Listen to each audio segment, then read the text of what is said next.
इस वीडियो में हम एपिसाइक्लोइड की रचना को देखेंगे। एपिसाइक्लोइड का वक्र तब बनता है जब रोलिंग साइकिल किसी वृत्तीय मार्ग पर गमन करता हो। जब ये वृत्तीय मार्ग पर गमन करेगा तो इस पर कोई पॉइंट P अपना एक चक्कर पूर्ण करने पर जो भी वक्र फॉलो करेगा तो यही क्या होगा, एपिसाइक्लोइड होगा। ठीक है, ये क्या कहलाएगा, एपिसाइक्लोइड वक्र कहलाएगा। इसके लिए हम देखते हैं कि ये पॉइंट P इस सर्कल पर एक चक्कर पूरा करने में कितना कितना कितना चाप तय करता है या कितना एंगल तय करता है। जो भी एंगल तय करता है उस एंगल को हम क्या कहते हैं, सबटेंडेड एंगल बोलते हैं। आप हिंदी में भी इसको सबटेंडेड एंगल लिख सकते हैं। इसको थीटा से प्रदर्शित करते हैं। इसका फॉर्मूला क्या होता है, इसको निकालने के लिए हम क्या करते हैं, स्मॉल आर, ये इसका जो त्रिज्या है उसको स्मॉल आर और इसकी त्रिज्या को हम क्या कह रहे हैं, कैपिटल आर। तो स्मॉल आर बटे कैपिटल आर इंटू में क्या 360 डिग्री। जब हम इसको सॉल्व करेंगे तो जो हमारा एंगल प्राप्त होगा वो एंगल हम सबसे पहले बनाएंगे, उसके बाद हम इसकी रचना करेंगे। तो चलिए हम देखते हैं। इस प्रश्न में दिया हुआ है कि एपिसाइक्लोइड की रचना कीजिए जिसके रोलिंग साइकिल का व्यास 60 mm है और बाहरी सर्कल का व्यास 180 mm दिया हुआ है। तो हम अब रचना करते हैं। सबसे पहले हम क्या करेंगे, थीटा निकालेंगे। थीटा की वैल्यू क्या होती है, स्मॉल आर बटे कैपिटल आर गुणे 360 डिग्री। स्मॉल आर यहाँ पे कितना दिया हुआ है, स्मॉल आर मतलब रोलिंग साइकिल का जो यहाँ पर व्यास दिया हुआ है। अपने को क्या चाहिए, त्रिज्या चाहिए। तो त्रिज्या निकालने के लिए क्या करेंगे, व्यास बटे 2 कर देंगे। व्यास बटे 2 कर देंगे तो क्या जाएगा, 30 mm है ना। तो यहाँ 30 mm हो गया। ऊपर वाली की वैल्यू क्या हो गई, 30 mm हो गई। अब कैपिटल आर निकालेंगे। कैपिटल आर की वैल्यू यहाँ पे क्या हो जाएगी, 180/2 मतलब क्या हो जाएगा, 90 mm। तो ये क्या हो जाएगा, 90 mm हो जाएगा इंटू क्या हो जाएगा, 360 डिग्री। अब हम निकालते हैं सॉल्व करके कि इसमें कितना एंगल आएगा। तो 90 से आप 360 को काटेंगे तो 9 चौको 36। तो यहाँ पास क्या आ गया, 4, 0 से 0 कट गया और 9 चौको 36। तो 4 गुणे 30 कितना हो गया, 120। तो यहाँ पास एंगल हमारा क्या प्राप्त हो चुका है, 120। अब देखिए हम किस प्रकार से इसकी रचना करेंगे।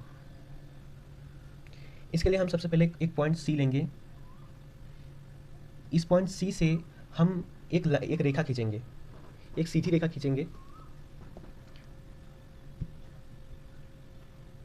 पहले हमने एक सीधी रेखा इस प्रकार से खींच ली। अब इसको क्या करेंगे, हम यहाँ से 90 mm का एक चाप लेंगे और कहीं पे यहाँ पे कट करेगा। मैं यहाँ अप्रॉक्सीमेशन में बना रहा हूँ। तो हम मानते हैं कि ये 90 mm कहाँ पे आएगा, यहाँ पे कहीं आएगा। ठीक है, तो ये हमारा 90 mm हो गया। अब 90 mm यहाँ तक खींच लिया हम। अब इसके बाद आपको क्या करना है, ऊपर जो रोलिंग साइकिल है उसका व्यास कितना था, 60 mm था। तो उसकी त्रिज्या कितनी हो जाएगी, 30 mm। तो यहाँ से 30 mm का व्यास लेके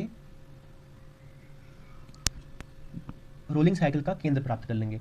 अब हम इस पर एक 30 mm का त्रिज्या लेकर हम क्या करेंगे, एक सर्कल का निर्माण करेंगे।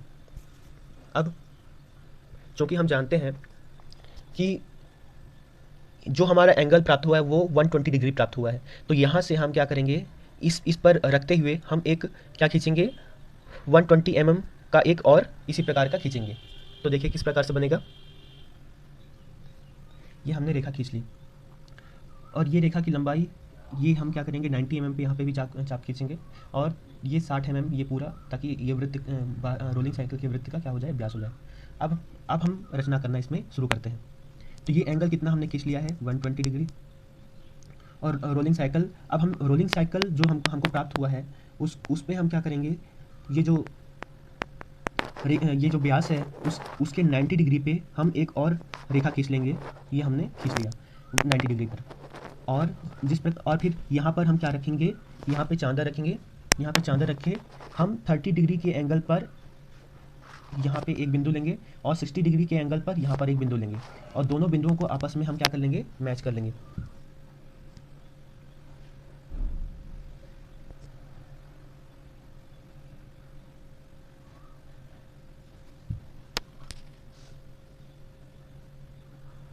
ये हमने मैच कर लिया।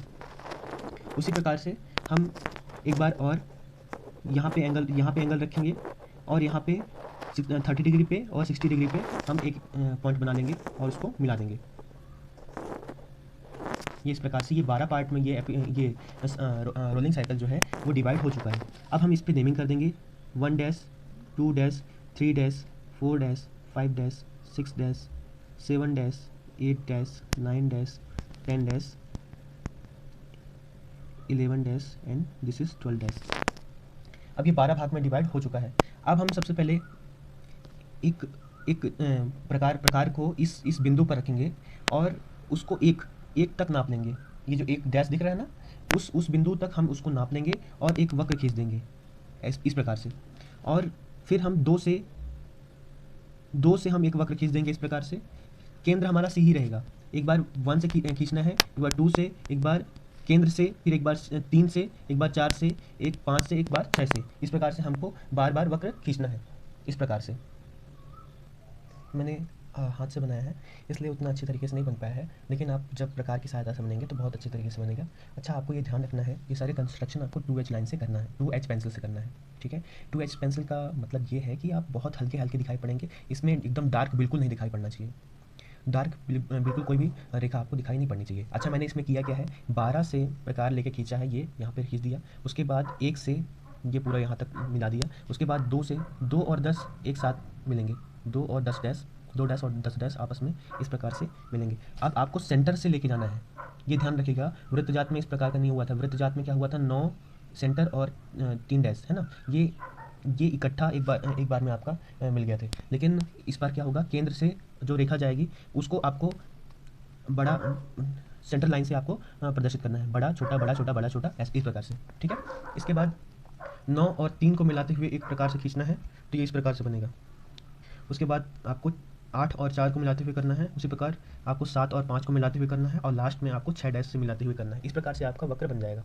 अब आपको क्या करना है, 60 mm 60 ये जो 120 mm है ना, उसको आप प्रकार की सहायता से आप उस पर 10 mm पर यहाँ पे पॉइंट करते जाएंगे। किस प्रकार से, जैसे यहाँ पास आपने चांदा रख लिया तो उस पर 120 mm बना होगा, है ना। तो उसमें शुरुआत आप देखिएगा 10 mm पे, 10 डिग्री पे, है ना। 10 degree, 20, 30 degree, 40 degree, 50 degree, 60 degree, 70, 80, 90, 100, 110, 120, इस प्रकार से आपको वहाँ पास पॉइंट करते जाना है। तो आपको ये पता चल जाएगा कि ये पॉइंट्स कहाँ कहाँ पे प्राप्त होंगे। अब जब ये पॉइंट्स प्राप्त हो जाएंगे तो किस प्रकार से प्राप्त होंगे, देखिएगा। ये हमने पॉइंट्स प्राप्त कर लिए। अब आपको क्या करना है, इन सारे पॉइंट्स ये सेंटर वाले सी से इन पॉइंट्स को मिलाते हुए 2H से बिल्कुल हल्की हल्की रेखा आपको सीधे सीधे खींचते जानी है। देखिए इस प्रकार से हमने इसको अलग अलग भागों में डिवाइड कर लिया है। अब हम क्या करेंगे कि सेंटर से जो भी इसकी जो रोलिंग साइकिल है उसका हम क्या कर लेंगे, त्रिज्या निकाल लेंगे, और उस त्रिज्या को निकालने के बाद हम चाप काटना शुरू करेंगे। उसके पूर्व हमको सेंटर लाइन पर ये जो आने वाली रेखा है वो जहाँ पे भी कट कर रही है उस पर एक नामकरण कर देंगे। O1, O2, O3, O4, O5, O6, O7, O8, O9, O10, 11, O12। इस प्रकार से हमने कट पॉइंट पे हमने बना दिया है। अब इसके बाद हम क्या करेंगे, इस O1 से वृत्त ये रोलिंग साइकिल की त्रिज्या के बराबर इस 1 से आने वाली जो रेखा है, ये वक्र जा रहा है, उस पर कहाँ पे कट करता है वो देखेंगे। हमने O पे रखा एक प्रकार को और त्रिज्या के बराबर हमने यहाँ पे कट कर दिया। किस पे कट किया, जो 1 और 11 से होकर जाने वाला वक्र है उस पर कट किया, है ना। उस पर कट किया तो एक पॉइंट हमको यहाँ पे प्राप्त हो गया P1। उसी प्रकार से O2 से हम दूसरे वाले वक्र पर कट करेंगे तो ये इस प्रकार से यहाँ पे कट करेगा, ये हमने काट दिया। उसके बाद O3 से यहाँ पे कट करेंगे तो यहाँ पे कहीं कटेगा। उसके बाद O4 से चौथे वाले पे कट, सॉरी यहाँ पे, हाँ ठीक है, चौथे वाले से कट करेंगे तो यहाँ पास कहीं कटेगा। उसके बाद O5 से कट करेंगे तो यहाँ पे कहीं कट करेगा, और फिर O6 से काटेंगे तो ये यहाँ पे कट करेगा, और उसी प्रकार से आगे भी। अब सबको फटाफट नामकरण कर लेते हैं। इस वाले कट पॉइंट को P1, दूसरे में काटा है, दूसरे वाले वक्र पे काटा है P2, तीसरे से जाने वाले को कहाँ पे कट किया है, यहाँ पे, तो इसका नाम हो गया P3, और जो चौथे से जाने वाला है उसको कट कहाँ पे किया है, P4 पे, और वैसे ही P5 पे, यहाँ पे P6 पे, और ये P7, P8, P9, ये P10, P11 और ये P12। ठीक है, अब इन सारे पॉइंट को कर्व की सहायता से हम क्या कर देंगे, मैच कर देंगे। ये हमने वक्र का निर्माण कर लिया है। हमने बहुत ही अप्रॉक्सीमेशन से ये सब किया है, इसलिए आपका कुछ अलग प्रकार का आ सकता है, लेकिन इसी प्रकार का लगभग आएगा। अब आपको हम स्पर्श रेखा किस प्रकार से खींचना है वो दिखाते हैं। स्पर्श रेखा खींचने के लिए हम किसी भी एक बिंदु को ले लेते हैं। इस वक्र पर कोई भी एक बिंदु हम ले लेते हैं, कहीं पे भी हो सकता है, वो यहाँ पे भी हो सकता है, यहाँ पे भी हो सकता है, कहीं पे भी हो सकता है। हम यहाँ पे ले रहे हैं, ठीक है, यहाँ पे ले रहे हैं। तो इस पॉइंट से हम क्या करते हैं, जो इस रोलिंग साइकिल की जो जितनी भी त्रिज्या है, वो त्रिज्या हम यहाँ पे नाप के सेंटर लाइन पे क्या करते हैं, कट करते हैं। सेंटर लाइन पे कहाँ पे भी कट करेगा वो वहाँ पे हम लोग नेमिंग कर देंगे। तो यहाँ पर हम मानते हैं कि ये त्रिज्या इतनी है, तो यहाँ पे कट करेगा, ठीक है। हमने यहाँ पे प्रकार रखा और सेंटर लाइन पे ध्यान दीजिएगा, सेंटर लाइन पे कट मारना है। यहाँ सेंटर लाइन पे कट मार दिया तो ये हमको ये पॉइंट मिल गया। अब इस पॉइंट से हम क्या करेंगे, इस पॉइंट से इस केंद्र को आपस में मिला देंगे कुछ इस प्रकार से। सबसे पहले तो इन पॉइंट्स को मिला दीजिए आप, ये आपने मिला दिया, और इस पॉइंट को सेंटर लाइन से इस प्रकार से मैच कर देंगे। ये आपने मैच कर दिया। अब ये जहाँ पे भी कट कर रहा है, इस बिंदु को आप इस बिंदु से मैच कर देंगे आगे तक। तो ये आपका क्या हो गया, अभिलंब हो गया। क्या हो गया, अभिलंब। तो इसको नॉर्मल N से, और जहाँ पे ये कट किया उसको M से, और ये जहाँ पे कट किया है उसको हम नाम दे देते हैं, क्या नाम दे दें इसको, हम इसको ओ डैश नाम रख देते हैं, ठीक है। ये हमारा प्राप्त हो गया। अब इस पर हम क्या खींचेंगे, 90 डिग्री का, इस नॉर्मल पर 90 डिग्री का इस पॉइंट से होता हुआ हम क्या खींचेंगे, एक 90 डिग्री का लाइन खींचेंगे। ये 90 डिग्री का लाइन खींच दिया हमने, तो ये क्या होना चाहिए, 90 डिग्री होना चाहिए। तो ये क्या कहलाएगा, टेंजेंट कहलाएगा। क्या कहलाएगा, टेंजेंट। इसको आगे तक बढ़ा देंगे, ये हमारा टेंजेंट हो गया, ये हो गया अभिलंब, ठीक है। आई होप कि आपको सब कुछ समझ में आ गया होगा। कोई भी डाउट होगा तो आप कमेंट सेक्शन में कमेंट कर सकते हैं। Thank you.